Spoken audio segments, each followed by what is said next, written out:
Cette bibliothèque d'éléments de ce type-là va se trouver, je dirais, encore une fois dans le traité de génie civil 2. C'est pour ça que je vous ai encouragé à embarquer avec vous le traité de génie civil 2 ou, et surtout, photocopier les annexes. Vous trouverez dans le traité de génie civil 2 un certain nombre de bibliothèques d'éléments qui sont déjà précalculées. C'est intéressant. Donc ici, je retrouve en fait ce cas de charge-là, poutre encastrée appuyée, dont le moment MB vaut QL carré sur 8. Donc, pour tous ces petits cas fondamentaux, il suffit d'avoir cette bibliothèque. Évidemment, si on ne l'a pas, on se fait une petite méthode des forces, mais évidemment, ça va un peu rallonger le calcul. Ce qui veut dire que maintenant, j'ai ce fameux QL carré sur 2 que je peux mettre à cet endroit-là.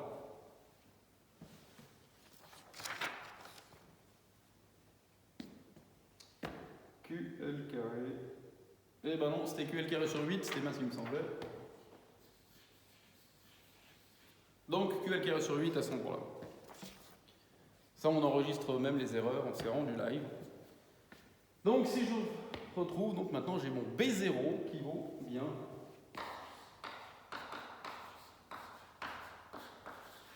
QL carré sur 8, c'est fait le premier calcul. Deuxième calcul, calcul de B1. Donc, on vient de voir que B1, c'est dans le système fondamental.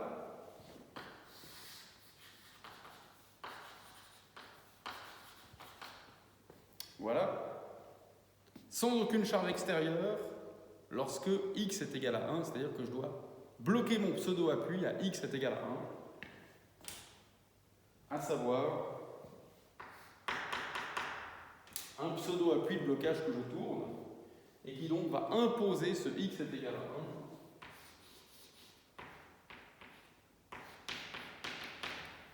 1 à gauche et à droite de cette structure. Ensuite, il suffit de dessiner à déformer.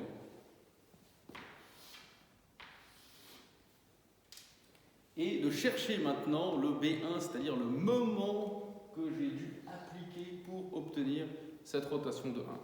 Donc, pour obtenir ceci, on fait de la même manière. On va couper le nœud.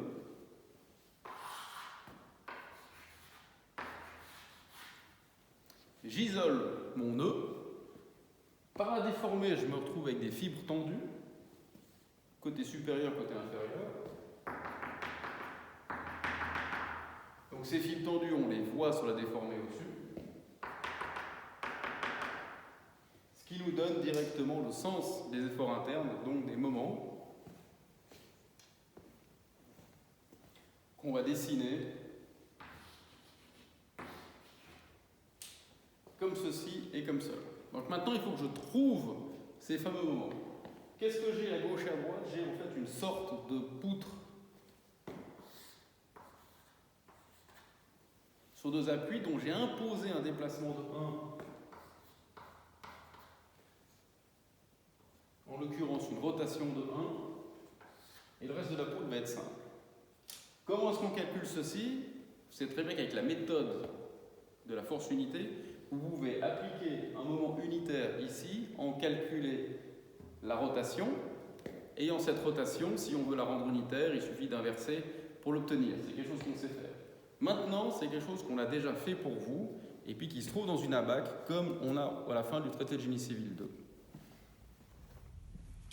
La clé, en fait, de la méthode des déplacements se trouve ici, dans ces relations déplacement-force.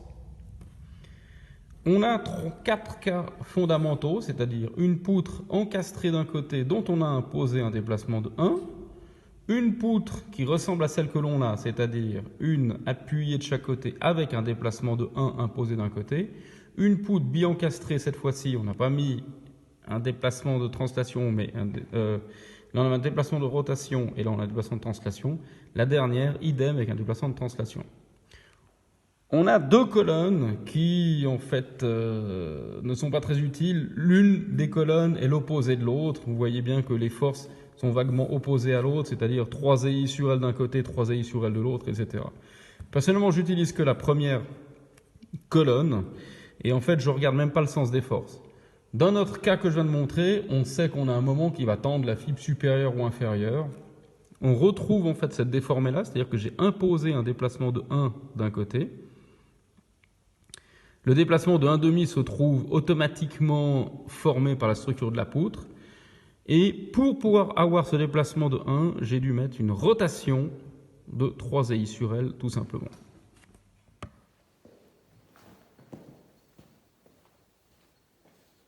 Donc, comme on vient de le voir, la valeur en fait des moments qu'il y a là valent 3i sur L.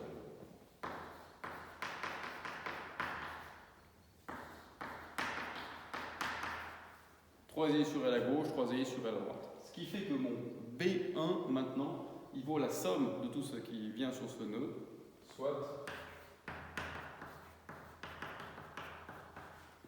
B1 est égal à 6i sur L. Il faut maintenant réfléchir sur le signe. Le signe de B1 et de B0 vont être comme pour la méthode des forces, c'est-à-dire que le signe de B1 est obligatoirement positif. Donc un signe positif ici signifie qu'une rotation de moment qui va tourner ici dans le sens inverse trigonométrique va définir un signe positif. Donc maintenant, on regarde B0. B0 qui se trouve là. Donc B0 tournait aussi comme cela, étant donné que ça tourne dans ce sens. Donc B0 étant au sens inverse à B1, on va avoir un B0 qui est négatif. Donc maintenant, on peut écrire l'équation, cette fois-ci d'équilibre.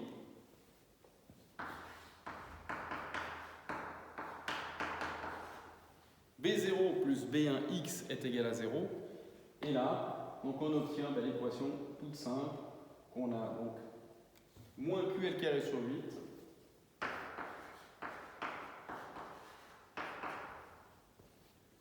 plus B1, donc 6i sur L, que multiplie x est égal à 0. Ce qui nous donne maintenant notre x, et x donc par l'équation va être positif, ce qui veut dire que le x que l'on avait choisi, la rotation que l'on avait choisi x ici, est positive, ça veut dire qu'on avait bien une déformée, que je vais redessiner là, donc qui est dans le même sens que x. Maintenant, donc le moment va suivre, comme pour la méthode des forces, cette fameuse formule où les propriétés totales sont égales aux propriétés 0 plus P1x. Donc ici, les moments totaux vont être égaux au M0 plus les M1 fois x. Donc M0, qu'est-ce que c'est?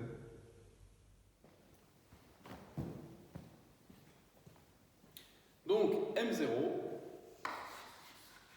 ça va être dans le système fondamental,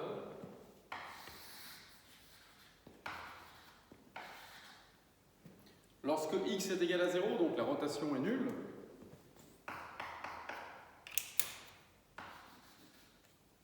et ça va être le moment associé donc aux charges extérieures.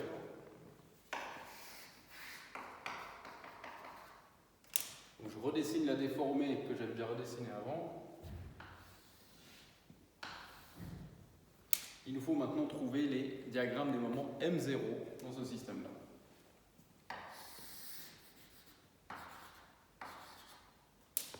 Donc pour ceci, il faut reprendre tout simplement la BAC que l'on avait du traité de génie civil 2.